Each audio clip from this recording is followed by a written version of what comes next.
It's based on the concept that if hard-to-adopt dogs are trained in a prison setting, that it will save the life of the dog. So if you want positive behavior, you reward the positive behavior. You ignore the behavior that's less than perfect. And over time, that behavior will go away and the positive behavior will emerge.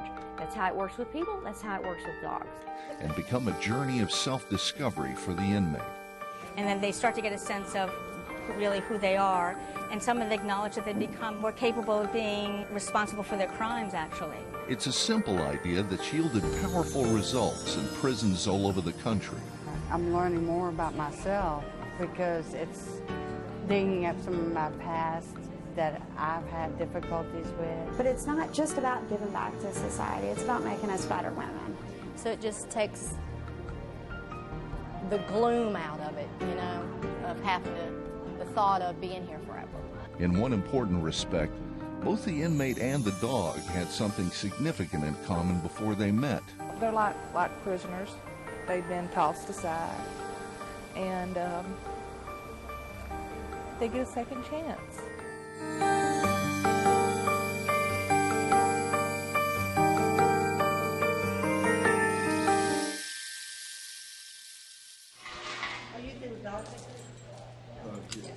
The little black dog you saw came in dragging this key box and about 6 foot length of heavy chain. It weighs about 20 pounds.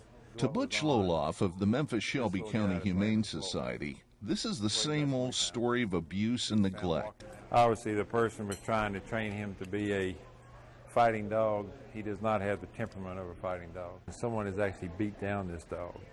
Butch sees it as a betrayal. After dragging one of these around and being mistreated by whoever owned him, it's going to take a while for him to trust human beings. Ginger Morgan saw an opportunity to help these hard-to-adopt animals when, in 2006, the Mark H. Luttrell Correctional Center in Memphis decided to start a prison dog program. And I thought it was a great idea. I was a little skeptical about the dogs living at the prison for the 6 to 8 weeks and sometimes longer than that, because I didn't know what to expect from the women that they were going to be living with. But if they were going to make this work, they needed somebody who could coordinate from inside the prison. 64, please. Captain Robert Young has been a correctional officer for 28 years. He knows every square inch of Mark H. Luttrell Correctional Center. We handle from medium down to trustee. Mark Luttrell is one of 2 women's prisons in Tennessee. Both are currently running the PPAWS program, which stands for Prison Puppies Achieving Worthy Service. Captain Young was placed in charge and was responsible for choosing the inmates who would be in the program. We went through quite a few to get the group that we have now. Some of them worked out, some of them didn't. Because if one dog fails, all 8 of us failed. Everybody has kind of come together. Now we have good teams. It's a lot like a family. You know, you have your moments where it's and then you're like, well, okay, you know what, I apologize, and let's sit down, let's work this out. This group, they understand what we need in this program. After meeting them, I realized that the dogs couldn't be safer. These ladies work 7 days a week, and they work 24 hours a day. These dogs are with these ladies all during that time that they're here. I had come to the point in my time, I've done 20 years. So I had come to the point in my time where there was nothing left that I could do that was positive and beneficial to me in my rehabilitation. I became depressed and didn't really care if I got up in the mornings anymore or not. So I entered the program, and it was more work than I ever imagined, but it was more rewarding than anything I've ever done. That's what we were looking for, is someone that has a life sentence or 20 years or more will be able to pay back society, and they do. Especially when inmates Kim Green and Karen Howell decided to take on a challenging dog like Bella. She's never had human contact except for a few people. So, you know, when she comes in this place, you got hundreds of people around. They found her when she was 6 weeks old. Her and a couple of her siblings, they had been abandoned. Denver, when he first come in, he had been starving himself. He hid from everybody. He was terrified of people. Denver was really shut down. Yeah. But to bring the program full circle, they needed a certified trainer. Elta Woodliff is a woman who is committed to the concept of positive reinforcement. You're trying to find the positive things in life, the positive things in a dog's behavior, and reward that. This is going to be a particularly busy week because one of the dogs, Brownie, is graduating, and Elta has already chosen a replacement. His problem is because he spent 6-7 years in a loving home. When he came to the shelter, he's been very traumatized by all the noise and the lack of love and affection that that he was used to on a daily basis. I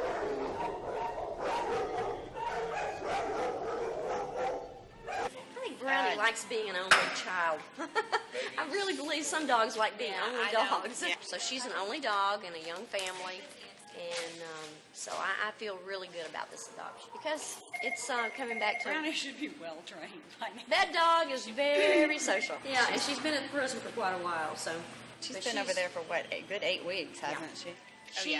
She was very suspicious of the guards, and she got over that, and she's very social with everybody. In fact, everybody hates to see her leave because they've all fallen in love with Brownie. How could you not? She's an awesome dog. So, can we take a look at Vinny? I want him to see Vinny. You want him out of the cage? I want him to see Vinny the way he is. Okay. And then we'll take him out.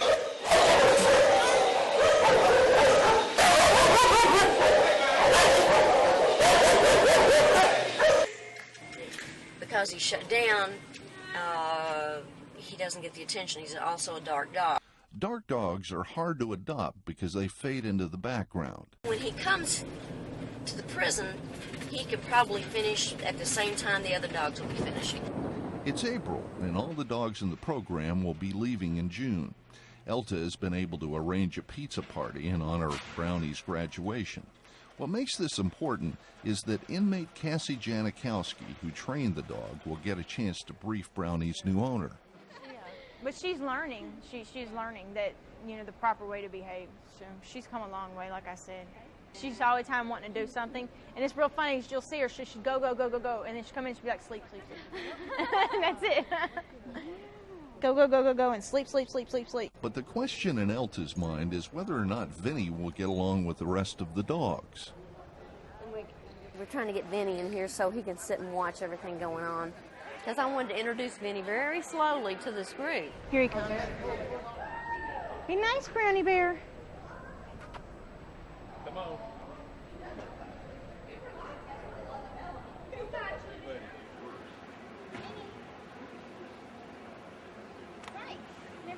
Cassie decides to try her hand at introducing Vinny to the other dogs. But it turns out that it's Brownie, not Vinny, who has a problem. Now will you hold him while I go see Brownie? Okay. Why did you do that? I'm still right here. I didn't go anywhere. Say, Mama, you're not supposed to have another dog. I know it. In spite of that, the day is a success.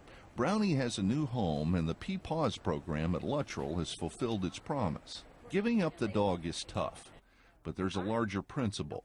The sense that the work being done here makes a difference.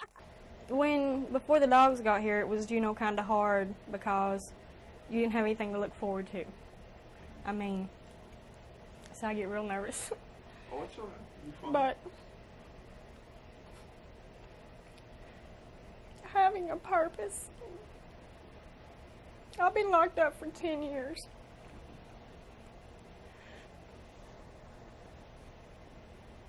And these dogs, to know that you can change them and to make them better and to make them adoptable, it gives us kind of like a purpose, that we still can do good, that we do right, and that we can change. It made us wonder how and why this program started. The late Dr. Leo Bustad of the University of Washington was already a pioneer in the field of animal-human bond research in the early 80s. That's when he met a woman whose childhood was so traumatic that she was committed 36 times to 14 different institutions. She became homeless, but she was rescued in part by the bond she had with her dog. Dr. Bustad enlisted her aid, and together they started the first prison dog program. But whatever happened? That's a good girl. On our last visit to Luttrell, we found some changes. Denver, Dana, Bonnie, and Bella had left the program the week before.